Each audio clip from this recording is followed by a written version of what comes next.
Hello दोस्तों, मैं Yashwant CI hub channel में आपका बहुत बहुत स्वागत करता हूं। दोस्तों आज हम यहाँ पर स्टार्ट करेंगे आर के ट्यूटोरियल को। और दोस्तों आज हम यहाँ पर बात करेंगे आर के अंदर डेटा फ्रेम्स की। तो यार अभी बिना टाइम को वेस्ट किए करते हैं अपने सेशन को स्टार्ट। दोस्तों यहाँ पर सीख लेते हैं आर के अंदर डेटा फ्रेम के सारे थ्योरेटिकल कॉन्सेप्ट्स को।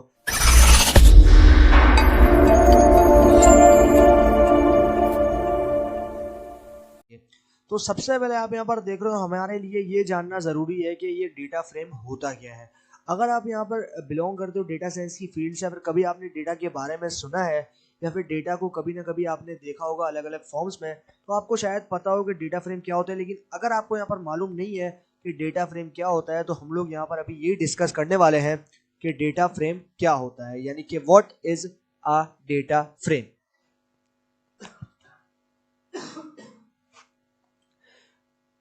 A data frame is a list of vectors which are equal length। यानी कि भाई डेटा फ्रेम जो है वो एक तरह की लिस्ट होती है वेक्टर्स की, जो कि सारी इक्वल लेंथ के हिसाब से देखी जाती है। A matrix contains only one type of data while a data frame accepts different data types, numeric, character, factor। अब ये कहता है कि भाई जो मैट्रिक्स होता है वो कंटेन करता है सिर्फ एक तरह की डेटा टाइप को, लेकिन जो आपके पास डेटा फ्रेम्स होते हैं वो यहाँ पर एक्सेप्ट करता है डिफरेंट डेटा टाइप्स के आपके पास डेटा को। जैसे आपके पास न्यूमेरिक टाइप का डेटा होगा, आपके पास कैरेक्टर टाइप का होगा और आपके पास यहाँ पर फैक्टर टाइप का होगा। How to create a data frame? We can create a data frame in R by passing the variable A B C D into the data frame function। We can R create data frame and name the columns with name and simply specify the name of the variables।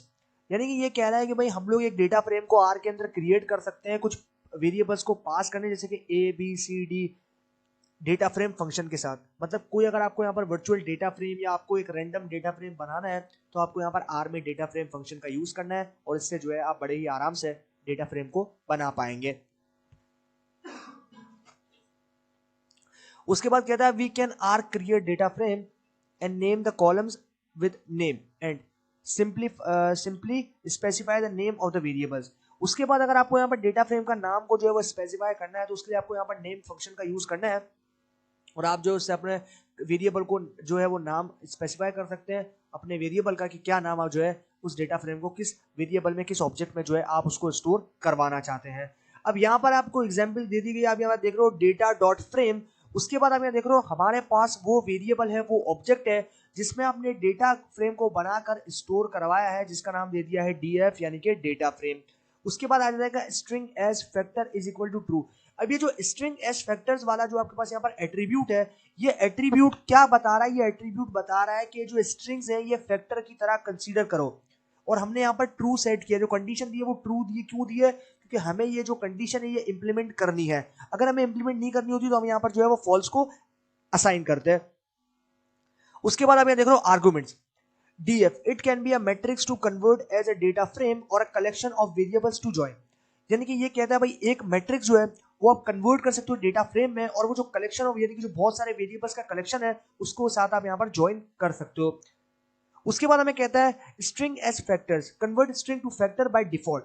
यानी कि आप जो है वो यहाँ पर convert कर सकते हो स्ट्रिंग को किसमें? फैक्टर में, जो कि आपके पास यहाँ पर देखने को मिल जाती है।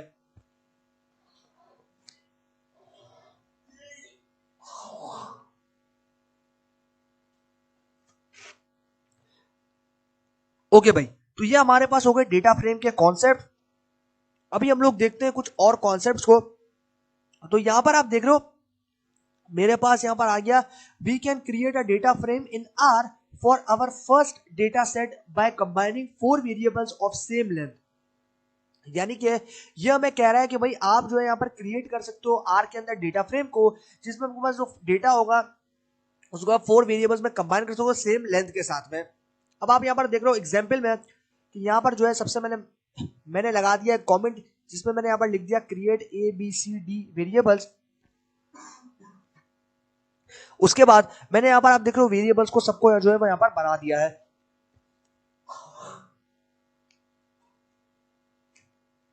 उसके बाद में आप यहाँ देख रहे हो पहला वेरिएबल जो है उसका नाम मैंने ए दे दिया है, सेकंड वेरिएबल का नाम बी दे दिया है, थर्ड वेरिएबल का नाम सी दे दिया है, एंड फोर्थ वेरिएबल का नाम मैंने यहाँ पर डी दे दिया है।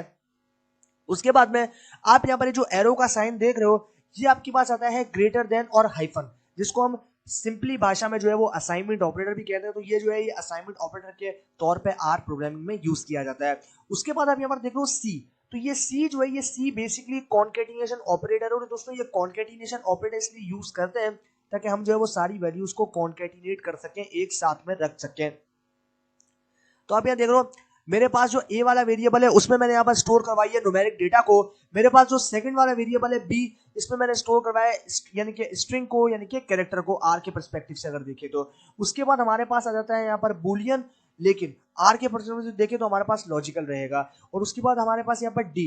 अब डी की अगर हम बात करें तो डी में आपके पास देखो डेसिमल, ये भी एक न्यूमेरिक फॉर्म में जो है वो आपको देखने को मिल जाता है।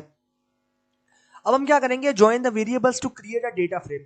अब इन सारे वेरिएबल्स को हम क्या करेंगे, हम कंबाइन करेंगे, ज्वाइन करेंगे, ताकि हम जो है एक डेटा फ्रेम की सूरत इसको दे पाए। अब उसके लिए हमें यहाँ पर सबसे पहले बनाना है एक ऑब्जेक्ट या फिर एक वेरिएबल, जिसको हमने यहाँ पर नाम दे दिया है सिंपली डीएफ का, यानी कि डेटा फ्रेम का। उसके बाद हमने यहाँ पर इस वेरिएबल को असाइन कर दिया यहाँ पर इस वाले पूरे जितने भी आपके पास वेरिएबल्स थे इन सभी को। अब आप यहाँ पर देख लो ये उन सभी वेरिएबल्स के नाम है जिनमें मैंने अलग अलग यहाँ पर जो डेटा है उसको स्टोर करवाया हुआ है। उसके बाद मैंने यहाँ पर फंक्शन कौन सा यूज किया है, मैंने यहाँ पर फंक्शन यूज किया है डेटा फ्रेम बनाने के लिए डेटा डॉट फ्रेम। और ये जो आपके पास फंक्शन है डेटा डॉट फ्रेम, इसको यूज करके आप यहाँ पर एक रैंडम डेटा फ्रेम को क्रिएट कर सकते हो या फिर बना सकते हो आर के अंदर। उसके बाद we can see the columns headers have the same name as the variables, यानी कि अब हमें ये कह रहा है कि भाई हमारे पास जो यहाँ पर कॉलम के हेडर्स होते हैं वो सेम नेम के साथ में वेरिएबल्स के अंदर आ सकते हैं। We can change column name in R with the function names. अगर आपको यहाँ पर कॉलम्स के नामों को चेंज करना है, अब यहाँ पर आप जो कॉलम देखोगे जब डेटा फ्रेम में प्रैक्टिकली जब इंप्लीमेंट करेंगे, जब डेटा फ्रेम हमारे पास देखने को मिलेगा, तो उसमें जो है हम यहाँ पर नेम्स वाला जो फंक्शन है, इस नेम्स वाले फंक्शन के अंदर से हम लोग यहाँ पर क्या कर सकते हैं, कॉलम के नामों को चेंज कर सकते हैं, कॉलम के नाम को यहाँ पर मॉडिफाई कर सकते हैं। आप यहाँ पर देख रहे हो नेम द डेटा फ्रेम, तो सबसे पहले हमने यहाँ पर दे दिया नेम्स। उसके बाद हमने यहाँ पर उस ऑब्जेक्ट को पास कर दिया जिसमें हमने यहाँ पर अपने डेटा फ्रेम को स्टोर करवाया था। आप यहाँ पर देख रहे हो उसका नाम था डीएफ, यहाँ पर हमने पास कर दिया। उसके बाद हमने यहाँ पर दे दी आईडी, आइटम, स्टोर, प्राइस। अब ये क्या है, अब ये वो नाम है जो कि हमें अपने कॉलम्स के लिए देने हैं।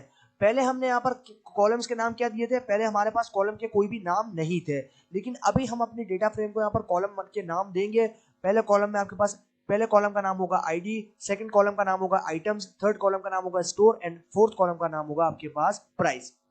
तो ये जो है ये हमने नेम्स फंक्शन से जो है यहाँ पर नामों को चेंज करना सीखा है। उसके बाद सिंपली हमें अपने डेटा फ्रेम को देखने के लिए, डेटा फ्रेम को प्रिंट करने के लिए, जिस ऑब्जेक्ट में हमने डेटा फ्रेम को स्टोर करवाया है उस ऑब्जेक्ट का नाम जो कि डीएफ है, उसको हम यहाँ पर जो है वो दे देंगे, उसको प्रिंट कर देंगे, तो हमारे पास डेटा फ्रेम जो है वो बनकर आ जाएगा।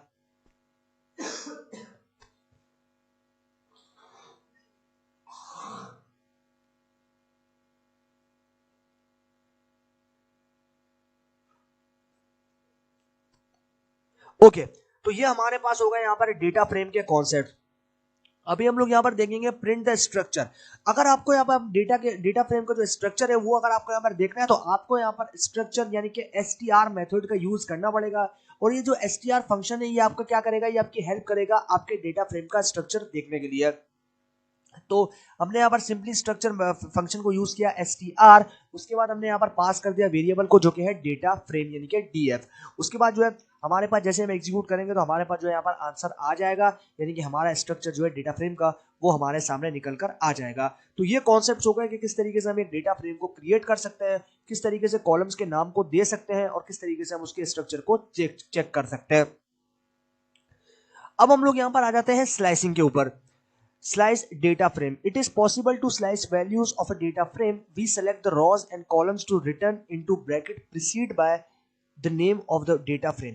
यानी कि ये जो है ये पॉसिबल है कि हम किसी भी डेटा फ्रेम के अंदर से वैल्यूज को स्लाइस कर सकें, क्योंकि जैसे कि हम यहाँ पर सिलेक्ट करेंगे रॉस को, कॉलम्स को, और वो रिटर्न करेगा ब्रैकेट्स की यानी कि प्रेसिडेंस के हिसाब से कॉलम्स के नंबर्स के जो डेटा फ्रेम है उस के अंदर जो आपके पास डेटा है उसकी प्रेसिडेंस के अकॉर्डिंगली जो है हम लोग यहाँ पर उसको स्लाइस कर सकते हैं। उसके बाद आप यहाँ पर देख रहे हो a data frame is composed of rows and columns DF. उसके बाद आपके पास आ जाता है a, b are represents the rows and be the columns. We can slice either by specifying the rows and or columns. तो आप यहाँ पर देख रहे हो कि ये कहता है भाई जो डेटा फ्रेम है वो कंपोज होता है रोज और कॉलम्स पे। जैसे कि आपके पास ए होगा जो रिप्रेजेंट करेगा रोज को और बी होगा जो कि रिप्रेजेंट करेगा कॉलम को। अब यहाँ पर आप स्लाइस कर सकते हो उसके स्पेसिफाई करके रोज को और कॉलम्स को। अब आप यहाँ पर देख रहे हो from picture 1 the left part represent the rows and the right part is the columns. Note that the symbol means to instance 1:3 intends to select values from 1 to 3. अब जैसा कि हमें बता रहा है कि भाई आपके पास ये जो पिक्चर है इसमें आपको रिप्रेजेंट किया जा रहा है कि जो रोज है वो है आपके पास यहाँ पर लेफ्ट साइड पे, यानी कि लेफ्ट पार्ट जो है वो रोज है और जो राइट पार्ट है वो जो है वो आपके पास यहाँ पर कॉलम्स है। इसका मतलब यह है कि अगर आप यहाँ पर देते हो 1:3 तो इसका मतलब यह है कि वो सेलेक्ट करेगा 1 से लेके 3 तक की वैल्यूज को। तो ये होता है हमारे पास यहाँ पर स्लाइसिंग। जैसा कि आप यहाँ पर इस पिक्चर में देख सकते हो कि एक तरफ आपके पास रोज हैं और एक तरफ आपके पास यहाँ पर कॉलम्स हैं और डेटा फ्रेम जो है वो कनेक्ट है। अब यहाँ पर आपने दिया 1:4। अब ये जो 1:4 है इसका मतलब ये है कि ये जो है ये आपके पास यहाँ पर 1 से लेके 4 तक की वैल्यूज को स्लाइस करेगा, यानी कि एक्सट्रैक्ट करेगा कॉलम्स के लिहाज से भी और रॉस के लिहाज से भी। उसके बाद आप यहां पर देख रहे हो the yellow arrow selects the raw 1 in column 2, यानी कि ये कह रहा है जो आपके पास येलो रॉ है वो सेलेक्ट कर रहा है रॉ 1 को कॉलम 2 में से। उसके बाद the green arrow select the raw 1 to 2, जैसा कि आप यहां पर देख रहे हो कि जो ग्रीन एरो है वो सेलेक्ट कर रहा है रॉ 1 को 2 से। उसके बाद the red arrow selects the column 1, जो आपके पास रेड रो जो एरो है वो सेलेक्ट कर रहा है कॉलम 1 को। The blue arrow select the rows 1 to 3 and columns 3 to 4।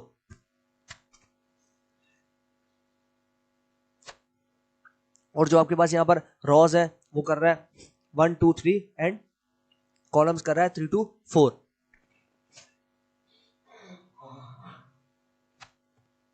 Okay,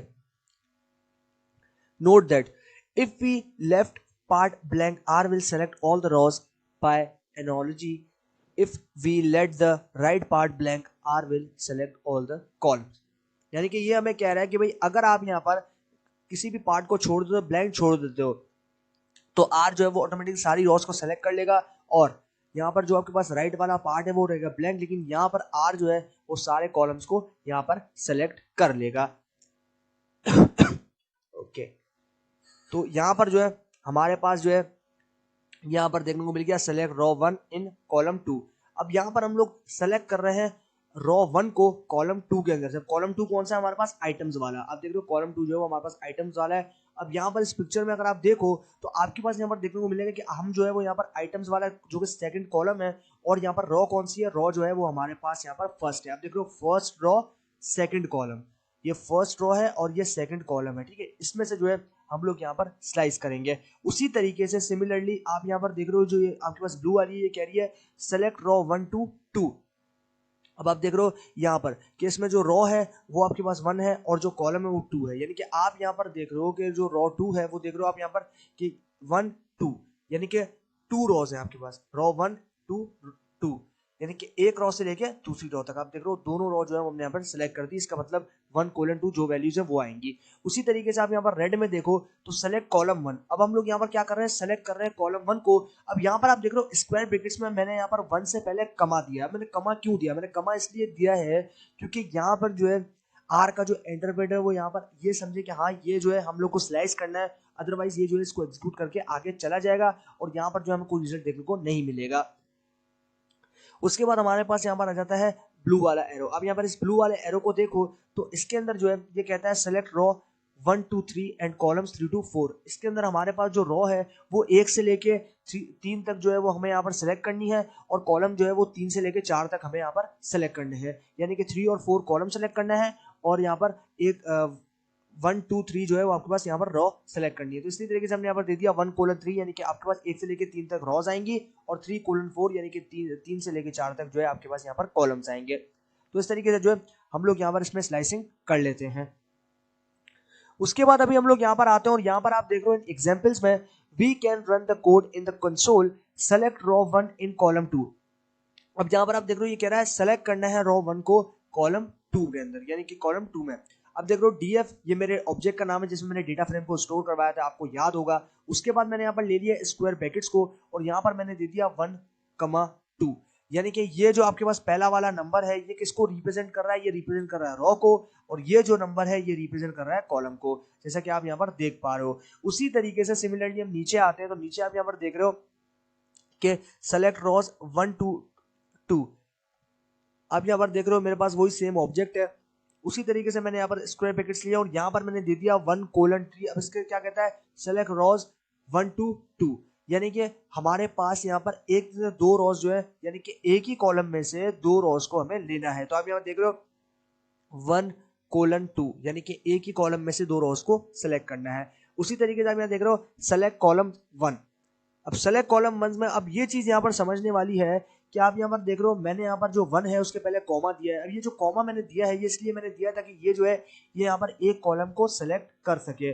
उसी तरीके से यहाँ पर आते हो तो यहाँ पर आप देखो select rows 1 to 3 and columns 3 to 4, यानी कि यहाँ पर हम बात कर रहे हैं कि भाई हम सेलेक्ट कर रहे हैं यहाँ पर 1 से लेके 3 तक की रोज को और यहाँ पर 3 से लेके 4 तक के कॉलम्स को। तो हमने यहाँ पर दे दिया सिंपली स्क्वायर ब्रैकेट्स में 1:3, यानी कि आपके पास 1 to 3 तो आपके पास रोज होंगी और 3 to 4 जो है वो आपके पास यहाँ पर कॉलम्स होंगे। उसी तरीके से it is also possible to select the columns with their names. अब ये कहना है कि भाई इसके अलावा ये भी पॉसिबल है कि आप जो है कॉलम्स को सेलेक्ट कर सकते हो उनके नाम के साथ। For instance the code below extract 2 columns ID and store. अब यहाँ पर हमने एक्सट्रैक्शन की है 2 कॉलम्स की, किस तरीके से आर के अंदर स्लाइस कर सकते हैं उनके नाम, यानी कि कॉलम्स को हम एक्सट्रैक्ट कर सकते हैं। पहले हम जो है वो यहाँ पर उनकी इंडेक्सिंग वैल्यूज के थ्रू जो है स्लाइस कर रहे थे, लेकिन अभी हम लोगों ने उसके नाम के थ्रू जो है उनको स्लाइस किया है। तो अब यहाँ देख रहे हो स्लाइस विद कॉलम्स नेम। तो अब यहाँ देख रहे हो DF, उसके बाद मैंने लिखे स्क्वायर ब्रैकेट्स एंड यहाँ पर मैंने दे दिया कॉमा एंड कॉन्केटिनेशन ऑपरेटर के अंदर राउंड ब्रेसेस और कोटेशन मार्क्स में मैंने यहाँ पर कॉलम्स के नाम दिए हैं जो कि होगा ID और स्टोर। उसके बाद जैसे मैं यहाँ पर एग्जीक्यूट करूंगा मेरे पास यहाँ पर रिजल्ट किस तरीके से आएगा कि ID और स्टोर वाला जो कॉलम है वो मैं यहाँ पर एक्सट्रैक्ट कर पाऊंगा। उसके बाद आप यहाँ पर देख रहे हो अपेंड। अपेंड का मतलब होता है ऐड करना, किसी भी चीज को ऐड करना किसी और चीज के साथ। आप यहाँ देख रहे हो append a column to data frame, you can also append a column to a data frame. You need to use the symbol $ to append data frame R variable and add a column a data frame in R. तो आप यहाँ पर देख रहे हो ये कह रहा है कि भाई आप जो है यहाँ पर अपेंड कर सकते हो कॉलम को डेटा फ्रेम के साथ, और ये भी जरूरत है कि आप जो $साइन का यूज करोगे अपेंड करने के लिए किसी भी डेटा फ्रेम वेरिएबल के साथ में, और उससे जो है आप यहाँ पर अटेम्प्ट कर पाओगे। तो आप यहाँ पर देख रहे हो कि मैंने जो है वो यहाँ पर क्रिएट किया है एक वेक्टर को। सबसे पहले मैंने यहाँ पर बनाया एक वेक्टर और इस वेक्टर के अंदर मैंने स्टोर करवा दिया अपने डेटा को, और अपने डेटा को स्टोर करवाने के बाद में अभी मुझे यहाँ पर अपना जो मेरा मेन डेटा फ्रेम है जिस ऑब्जेक्ट का नाम है यहाँ पर DF, जिसमें मैंने अपने मेन डेटा फ्रेम को स्टोर करवाया है, तो उस डेटा फ्रेम के अंदर मेरे पास यहाँ पर जो ऑब्जेक्ट है उस ऑब्जेक्ट को आप यहाँ पर देख पा रहे हो कि मेरे पास जो है यहाँ पर डॉलर का साइन है। और ये डॉलर का साइन मैंने क्यों यूज किया, क्योंकि मुझे यहाँ पर ऐड करना है क्वांटिटी वाले यहाँ पर डेटा को, किस वाले डेटा फ्रेम में, DF वाले डेटा फ्रेम में। उसके बाद मैंने इसको ऐड करके स्टोर करवा दिया एक वेरिएबल में जो कि होगा मेरे पास यहाँ पर क्वांटिटी। तो ये जो है ये क्वांटिटी में स्टोर करवा रहा हूँ इस वाले वेरिएबल के साथ में कॉन्केटेनेट करके। उसके बाद DF को जब मैं प्रिंट करूंगा तो मेरे पास क्वांटिटी जो है वो यहाँ पर अपेंड हो जाएगा, यानी कि ऐड हो जाएगा। उसके बाद में आप यहाँ पर देख रहे हो the number of elements in the vector has to be equal. ये कहता है भाई जो नंबर एलिमेंट्स है अगर वो इक्वल है वेक्टर्स के to the number of elements in data frame, और अगर वो एलिमेंट के जो डेटा फ्रेम में एलिमेंट्स है उसकी भी अगर वो इक्वल है, executing the following statement to add column to data frame R, यानी कि उसके बाद वो जो एग्जीक्यूट करेगा स्टेटमेंट को जो कि ऐड किया गया कॉलम के अंदर डेटा फ्रेम के साथ। अब यहाँ पर देख रहे हो मेरे पास एक ऑब्जेक्ट है जो कि है क्वांटिटी, इसको मैंने जो है वो यहाँ पर बना दिया और इसके अंदर मैंने स्टोर करवा दिया यहाँ पर एक डेटा को, यानी कि मेरे पास न्यूमेरिक डेटा मैंने उसको स्टोर करवा दिया। उसके बाद मैं यहाँ पर कमेंट देता हूँ, मैं कमेंट में ले लेता हूँ add quantity to the DF data frame, और यहाँ पर आप देख रहे हो मैंने दे दिया क्वांटिटी एक DF, यानी कि DF नाम के एक ऑब्जेक्ट में मैंने दे दिया डेटा फ्रेम। उसके बाद मैंने यहाँ लिया मेरा ऑब्जेक्ट जो कि है DF, उसके बाद लिया $साइन जो कि हम जानते हैं कि भाई अपेंड करने के लिए या फिर ऐड करने के लिए यूज किया जाता है।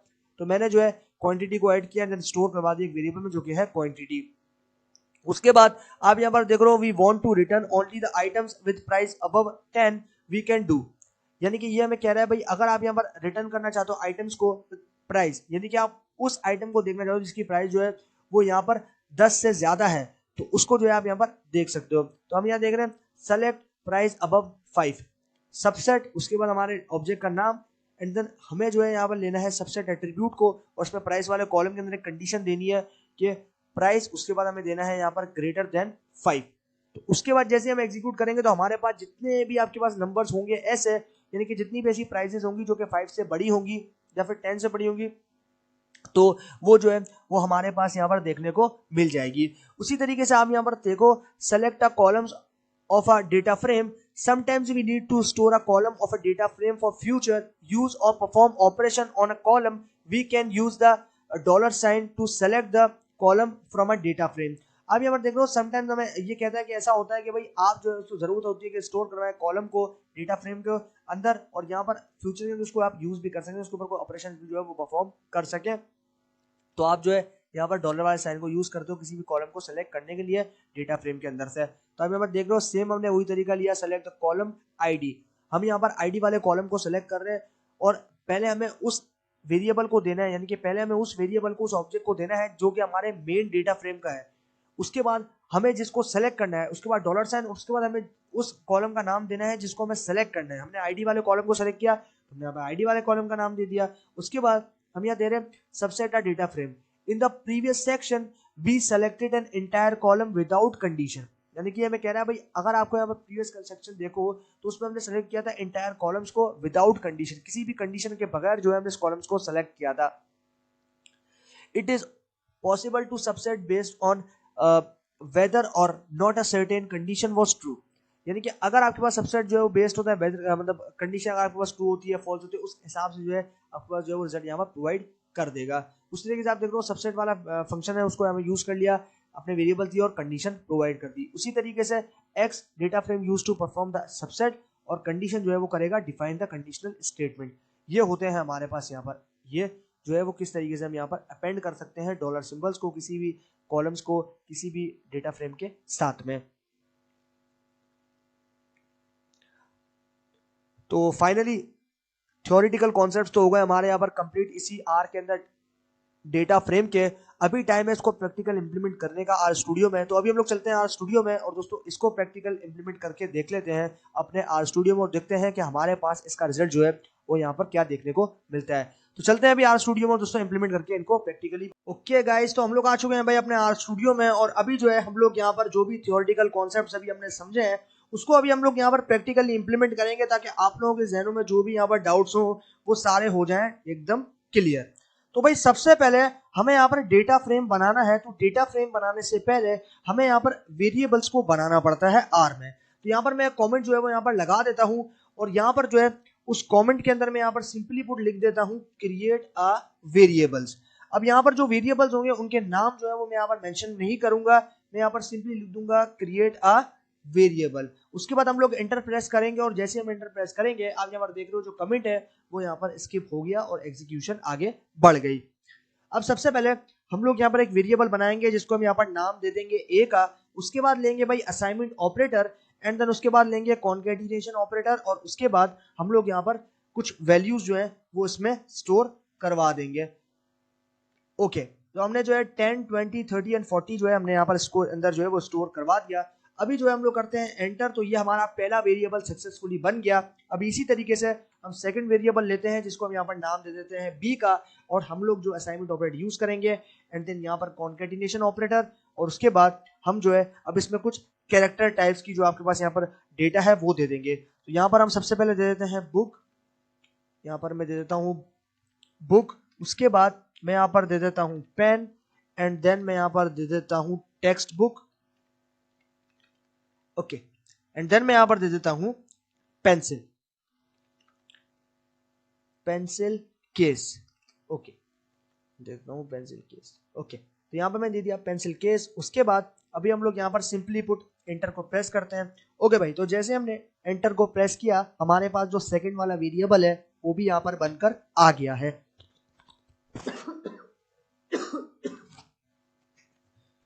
ओके, तो अभी हमारे पास यहाँ पर दो वेरिएबल जो है वो बनकर आ गए। अभी हमारे पास टाइम है तीसरे वेरिएबल को बनाने का जिसको हम यहाँ पर नाम दे देंगे सी का। तो यहाँ पर मैं देता हूँ सी, उसके बाद assignment operator and then concatenation operator.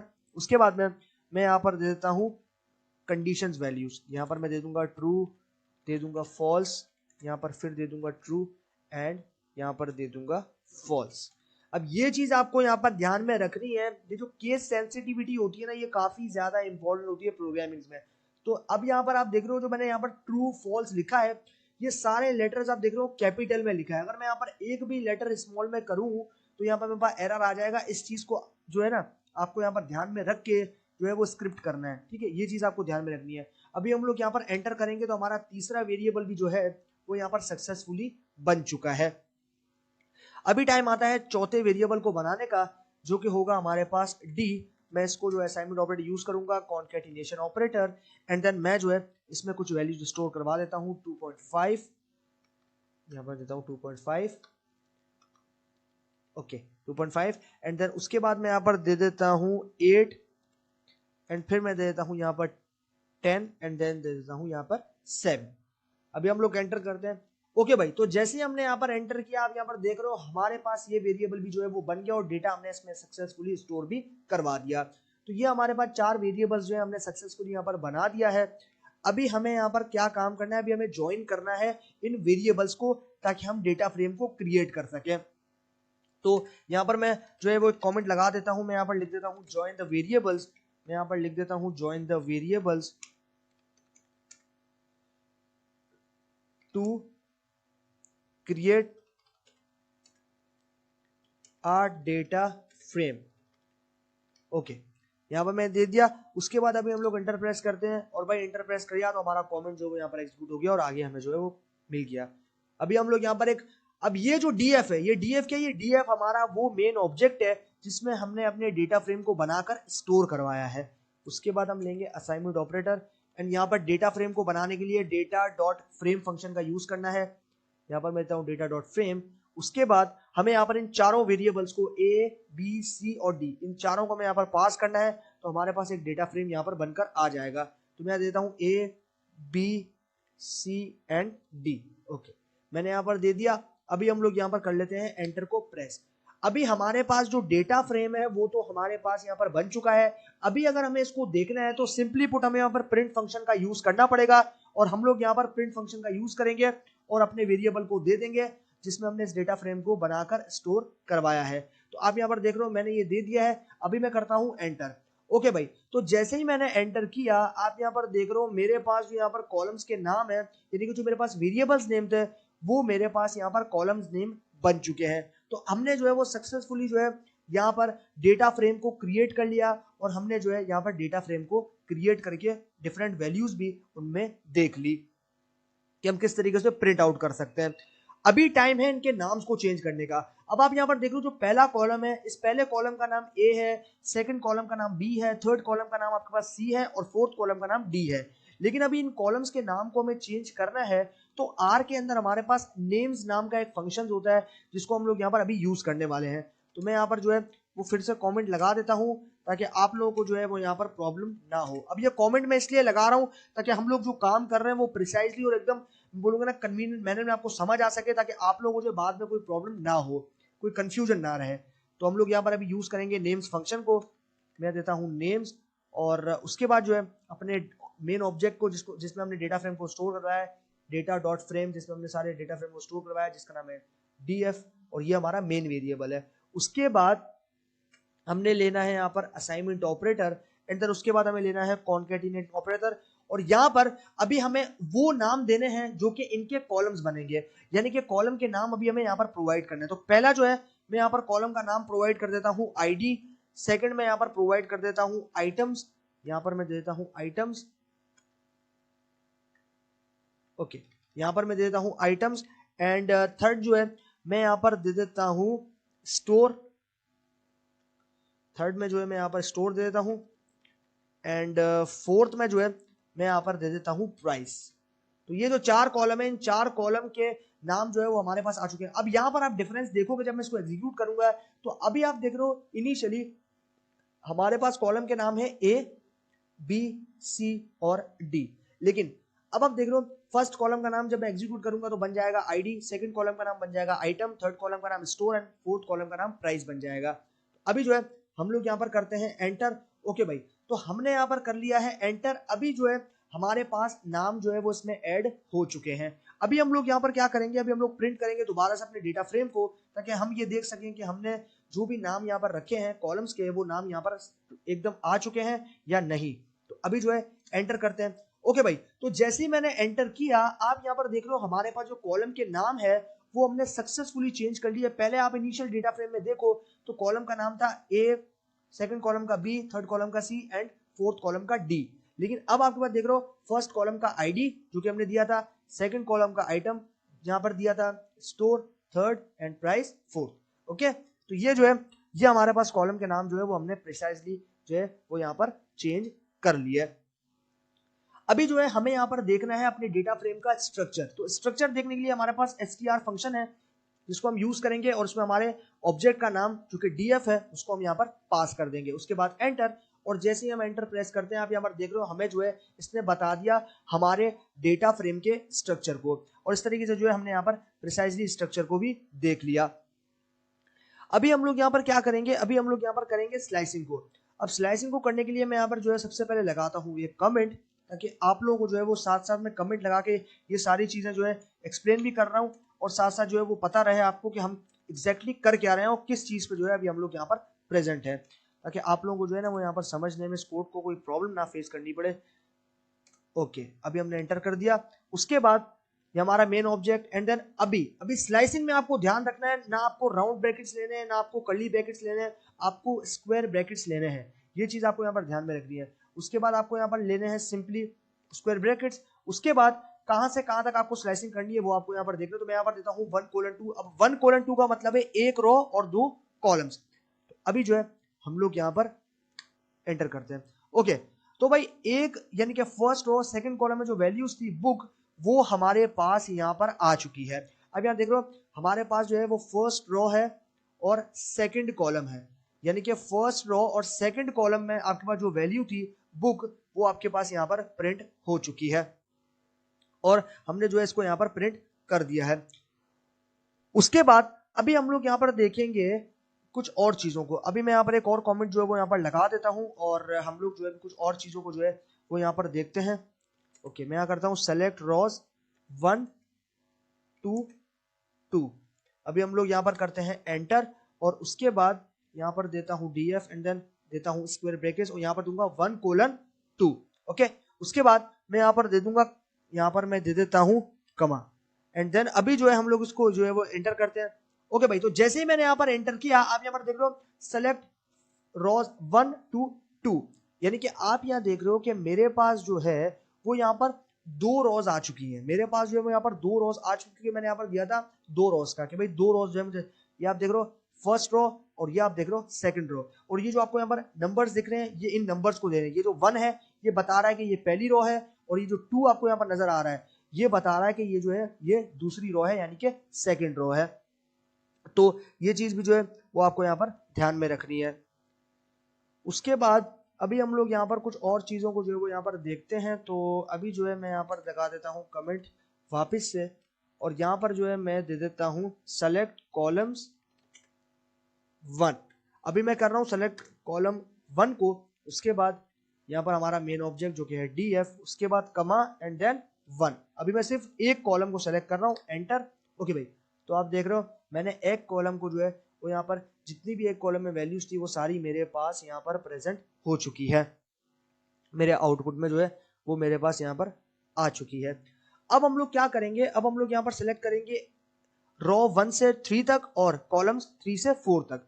अभी जो है मैं यहाँ पर कर देता हूँ कमेंट, और यहाँ पर जो है अभी मैं करता हूँ कमेंट एंड देन यहाँ पर मैं लिख देता हूँ select rows 1 2 3 and columns 3 to 4, enter. Okay भाई, कमेंट हो गया मेरे पास। अब हो गया मेरे पास यहाँ पर df एंड देन यहाँ पर अभी मुझे क्या चाहिए 1 से लेके, तो मैं यहाँ दूंगा 1:3, उसके बाद कमा एंड देन उसके बाद मैं दे दूंगा यहाँ पर 3:4। अब ये जो 1:3 इसका मतलब ये है कि 1 से लेके 3 तक की रोज, और 3:4 का मतलब है 3 से लेके 4 तक के कॉलम्स। अभी एंटर करते हैं। ओके भाई, तो आप यहाँ पर देखो रिजल्ट हमारे पास यहाँ पर आ चुका है। यहाँ पर आप देख रहे हो फर्स्ट सेकंड थर्ड 3 रॉज आ गई और 3 से लेके यानी तीसरी रो से लेके फोर्थ तक। तो आप देख रहे हो यहाँ पर कॉलम्स भी जो है वो हमारे पास यहाँ पर देखने को आ गए, यानी 3 और 4th कॉलम जो है वो आपको यहाँ पर देखने को मिल रहा है। अब यहाँ देख रहे हो हमारे पास जो कॉलम है वो यहाँ पर 3 है। अब देख रहे हो 1 2 1 कॉलम 1 आईडी है, सेकंड कॉलम आइटम्स है, कॉलम नंबर 3 जो है वो स्टोर है और कॉलम नंबर 4 जो है वो प्राइस है। जैसे कि हमने यहाँ पर दिया था कॉलम नंबर 3 और कॉलम नंबर 4 को जो है वो स्लाइस करना है, वो हमारे पास यहाँ पर आ चुके हैं। ओके, तो ये हो गया हमारे पास स्लाइसिंग। अच्छा, ये तो हमारे पास थी यहाँ पर इसके नंबर्स के थ्रू। अब हम लोग यहाँ पर नाम के थ्रू किस तरीके से स्लाइस कर सकते हैं वो देख लेते हैं। तो यहाँ पर मैं देता हूँ स्लाइस, उसके बाद मैं यहाँ देता हूँ स्लाइस विद कॉलम नेम्स। तो यहाँ पर मैं देता हूँ स्लाइस विद कॉलम नेम्स और अभी जो है मैं यहाँ पर करता हूँ एंटर। ओके भाई, जैसे ही मैंने एंटर किया आप यहाँ पर देख लो मेरे पास कमेंट जो है वो यहाँ पर हो गया है एग्जीक्यूट। और अभी जो है मैं यहाँ पर देता हूँ सबसे पहले अपने ऑब्जेक्ट का नाम जो कि है यहाँ पर df, उसके बाद दूंगा स्क्वायर ब्रैकेट्स एंड देन उसके बाद दूंगा कोलन और फिर आ जाऊंगा यहाँ पर सी पे। उसके बाद कॉन्कैटिनेट करना है किस आईडी को यानी कि किस कॉलम को मुझे देना है, तो मैं यहाँ पर दे दूंगा भाई आईडी वाले कॉलम को मुझे यहाँ पर देना है। तो यहाँ पर जो है मैं देता हूँ आईडी और यहाँ पर दूसरा वाला जो कॉलम है वो है मेरे लिए स्टोर, तो मैं यहाँ दे दूंगा स्टोर। अभी हम लोग यहाँ पर करते हैं एंटर। ओके भाई, तो जैसे ही मैंने यहाँ पर एंटर किया आप यहाँ देख रहे हो मेरे पास एक्सट्रैक्शन हो गई नेम वाइज। मैंने कहा कि भाई मुझे आईडी वाला कॉलम चाहिए, मिल गया। मैंने कहा भाई मुझे स्टोर वाला कॉलम चाहिए, वो भी मेरे पास यहाँ पर मुझे मिल गया। तो ये होता है भाई एक तरीका जिससे हम लोग जो है वो यहाँ पर नेम वाइज भी स्लाइसिंग कर सकते हैं। उसके बाद अब हमारे पास आता है अपेंड, यानी कि अब हम किसी एलिमेंट को ऐड कैसे कर सकते हैं। तो उसके लिए सबसे पहले मैं यहाँ पर करूंगा एक वेक्टर को क्रिएट। तो यहाँ लिखता हूँ create a new vector. Okay, मैं यहाँ देता हूँ क्रिएट अ न्यू वेक्टर, उसके बाद एंटर एंड देन उसके बाद मैं यहाँ देता हूँ क्वांटिटी एंड उसके बाद मैं देता हूँ यहाँ पर असाइनमेंट ऑपरेटर और उसके बाद कॉन्केटिनेशन ऑपरेटर एंड 10 और यहाँ पर मैं दे देता हूँ 35 40 एंड 5। ओके, यहाँ पर मैं दे दिया। अभी करते हैं एंटर। उसके बाद अभी हम लोग यहाँ पर एक और कमेंट को लगा देते हैं और उसमें जो है हम लोग यहाँ पर लिखेंगे add quantity to the df data frame. Okay, enter. ये हमारे पास यहाँ पर हो गया। अभी हम लोग क्या करेंगे, अभी हम लेंगे अपने ऑब्जेक्ट का नाम जो कि है यहाँ पर df। उसके बाद हमें यहाँ पर अपेंड या फिर ऐड करने के लिए r के अंदर डॉलर सिंबल का यूज करना पड़ता है। तो हम लोग यहाँ लेंगे डॉलर सिंबल, उसके बाद जिसके साथ करना है उसका नाम यहाँ पर देना पड़ेगा। तो हम यहाँ देंगे क्वांटिटी, यानी कि एक और कॉलम ऐड करेंगे। यहाँ पर मेरे पास स्पेलिंग मिस्टेक। ओके, तो ये जो है मेरे पास आ गया क्वांटिटी। अभी जो है मैं इसको स्टोर करवा देता हूँ एक वेरिएबल में जिसका नाम हो जाएगा मेरे पास यहाँ पर क्वांटिटी। ओके, अभी हम लोग करते हैं एंटर। अभी हम क्या करेंगे, अभी हम यहाँ पर प्रिंट करेंगे डीएफ को। तो यहाँ पर हम करते हैं प्रिंट डीएफ और फिर हमारा रिजल्ट जो है वो हमारे सामने आ जाएगा। तो अभी मैं यहाँ पर करता हूँ एंटर को प्रेस और फिर हमारा रिजल्ट जो है वो हमारे सामने आ जाएगा। तो आप यहाँ देख रहे हो हमारे पास यहाँ पर इनिशियली सिर्फ 4 कॉलम्स थे, आईडी, आइटम्स, स्टोर और प्राइस। लेकिन मैंने जो है वो एक और कॉलम को ऐड कर दिया, यहाँ पर एक नया वेरिएबल बनाया क्वांटिटी और क्वांटिटी वाले वेरिएबल में कुछ और मैंने वैल्यूज दे दी। और यहाँ पर आप देख रहे हो मैंने एक और वेरिएबल जो है यहाँ पर बनाकर मैंने एक और कॉलम जो है वो यहाँ पर डेटा फ्रेम में ऐड कर दिया। तो इस तरीके से हम लोग जो है वो अपेंड भी कर सकते हैं। किसी भी आपके पास जो एलिमेंट्स है उसके अंदर जो है आप यहाँ पर एकदम प्रिसाइजली जो है वो यहाँ पर ऐड कर सकते हो। इस तरीके से जो है हम लोग यहाँ पर ये काम परफॉर्म कर सकते हैं। तो ये होता है हमारे पास प्रिसाइज तरीका। उसके बाद अभी हम लोग यहाँ पर आते हैं और अभी हम लोग यहाँ पर देखेंगे सेलेक्ट। तो यहाँ पर मैं कॉमेंट लगा देता हूँ सेलेक्ट द कॉलम आईडी। अभी हम लोग आईडी वाले कॉलम को सेलेक्ट करेंगे, तो मैं एंटर करता हूं। उसके बाद हमारे मेन ऑब्जेक्ट का नाम जो कि है डीएफ, उसके बाद क्योंकि हमें ऐड करना है तो ऐड करने के लिए आर के अंदर हमारे पास डॉलर सिंबल होता है। उसके बाद मैं यहाँ पर दे देता हूँ आईडी, हमारे कॉलम का नाम, एंटर। तो अब देख रहे हो हमारे पास जो है ये सारे एलिमेंट जो है इसके अंदर प्रेजेंट है वो यहाँ पर आ चुके हैं। तो ये हो गया हमारे पास यहाँ पर इसके अंदर। तो इस तरीके से जो है हम लोग यहाँ पर इसको देख पा रहे हैं। अब हम लोग यहाँ पर कुछ कंडीशन को देंगे, मतलब आपको अगर मान लो ये वैल्यूज, सिर्फ आपको वो वैल्यूज चाहिए जिसके अंदर आपके पास मान लो प्राइस जो है वो यहाँ पर बड़ी होनी चाहिए 5 से, तो आप कैसे निकालोगे, तो वो तरीका भी जो है वो अभी हम लोग यहाँ पर सीखने वाले हैं। तो यहाँ पर मैं कमेंट लगाता हूँ और यहाँ पर मैं लिख देता हूँ सेलेक्ट प्राइस अबव 5, यानी कि भाई हम आर को बताने कि भाई हमें सिर्फ वो प्राइसेस दिखाओ जहां पर जो प्राइसेस हैं वो 5 से बड़ी हो, वो वहां पर 5 से बड़ी हो। तो उसके लिए हमारे पास आ जाएगा सबसेट मेथड। तो यहाँ पर मैं देता हूँ सबसेट, उसके बाद मैं यहाँ देता हूँ df एंड देन मैं यहाँ पर दे देता हूँ सबसेट। ओके, मैं यहाँ पर देता हूँ सबसेट, उसके बाद मैं यहाँ पर दे दूंगा प्राइस वाला कॉलम, और यहाँ पर मैंने क्योंकि प्राइस के कॉलम का जो स्टार्टिंग का लेटर है वो कैपिटल रखा है तो इसलिए मैं यहाँ कैपिटल रखूंगा, अदरवाइज मेरे पास एरर आ जाएगा। ओके, अब हमें कंडीशन क्या देनी है कि भाई प्राइस जो है वो बड़ी होनी चाहिए 5 से, तो यहाँ पर मैंने दे दिया प्राइस ग्रेटर देन 5। अभी हम लोग यहाँ पर करते हैं एंटर। ओके भाई, तो आप यहाँ पर देख रहे हो जो प्राइस है, ये प्राइस वाले कॉलम में सिर्फ हमारे पास वो वैल्यू एक्सट्रैक्ट होकर आई है जो कि 5 से बड़ी है। आप देख रहे हो 8 5 से बड़ा है, 10 5 से बड़ा है, 7 भी जो है वो 5 से बड़ा है। तो इस तरीके से जो है हम लोग यहाँ पर कंडीशंस को भी जो है वो यहाँ पर इंप्लीमेंट कर सकते हैं। तो फाइनली यार ये प्रैक्टिकल पार्ट भी जो है इसका कंप्लीट हो गया, और प्रैक्टिकली भी जो है हमने सारी चीज़ों को इम्प्लीमेंट करके यहाँ पर देख लिया, और किस तरीके से हम इसके साथ काम कर सकते हैं, किस तरीके से हम इसके साथ जो है यहाँ पर वेरिएबल्स को बना सकते हैं, किस तरीके से उनके नेम्स को चेंज कर सकते हैं, किस तरीके से हम कंडीशंस प्रोवाइड कर सकते हैं, किस तरीके से हम जो आपके पास यहाँ पर एलिमेंट्स हैं, कॉलम्स हैं, उनको बनाकर, वेरिएबल्स को बनाकर उनको ऐड कर सकते हैं डेटा फ्रेम में। ये सारी चीज़ें हमने सीखी आर के इस डेटा फ्रेम वाले सेशन में। तो अभी तक के लिए इस सेशन के अंदर इतना ही, बाकी सीखते हैं आगे आने वाले आर के इस सेशन में। तो तब तक के लिए गुड बाय।